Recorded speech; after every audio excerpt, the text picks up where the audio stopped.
हाँ तो आई माइक तो दे दल हाथ चलो कोनो बात नहीं है नाच उच ना हो हाँ प्रोग्राम चालू करे से पहले हाँ जी अपना हिंदू धर्म हाँ ए बात मतलब केना बजाता हो तनी तो ठीक से तो आवाज में ओ बेटी टाइट नहीं के बात हो hello hello hello hello travel डाल दो माइक वाले हेलो हेलो हेलो बेस ज्यादा बोलत हम रोज हाँ अब आई भाई ठीक बा हाँ आई एगो छोटा लाभ से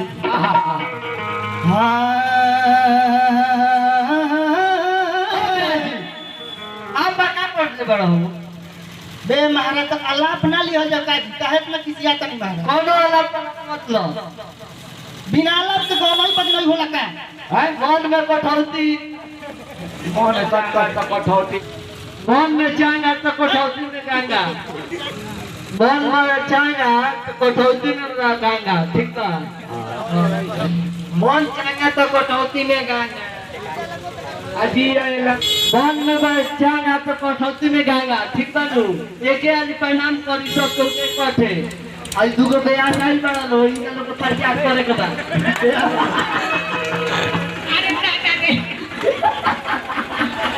अरे हम रोई की कोई जाई रे मुखिया मुखिया कोई गलत कपड़ा कोई बा ठीक करे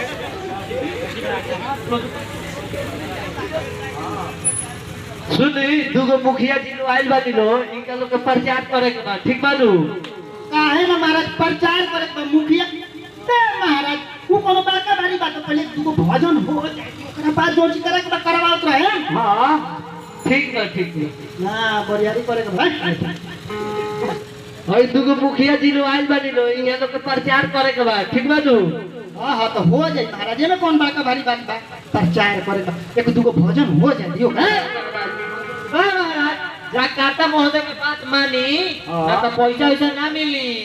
अरे बहुत नहीं कौन करी या के झटपट चालू करी ओ बरस तो झटपट चालू करे के फिर मैंने कतु को भजन चालू हो जाए जी महाराज का रोके अब का होई जानू पैसा ना दो तो केकरा से मांगे सुबेरे 100 तक चल जाई लो देख के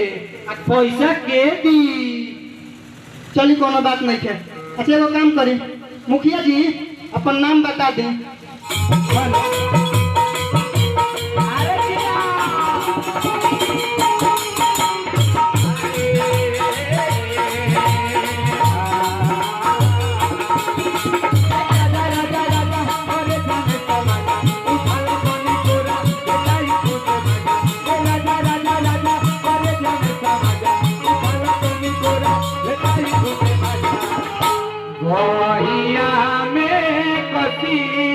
सैया कोई मार रे मारे लाग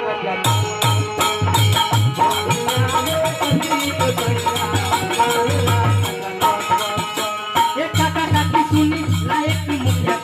ये करी कुत्ती काट को करे के दोनों बाजू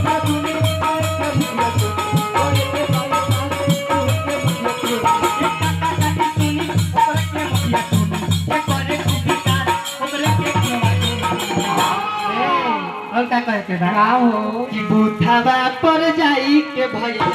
बटम दबाई फट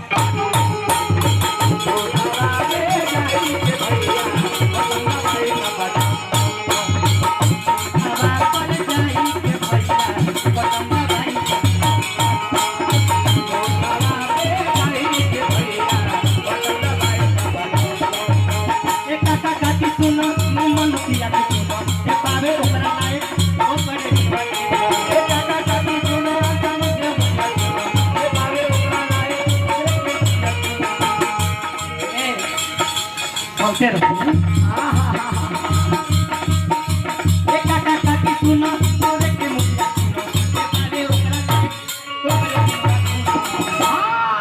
अरे की बूथवा पर जाई के भैया अरे जिया हो जिया अरे बटम दबाई धाका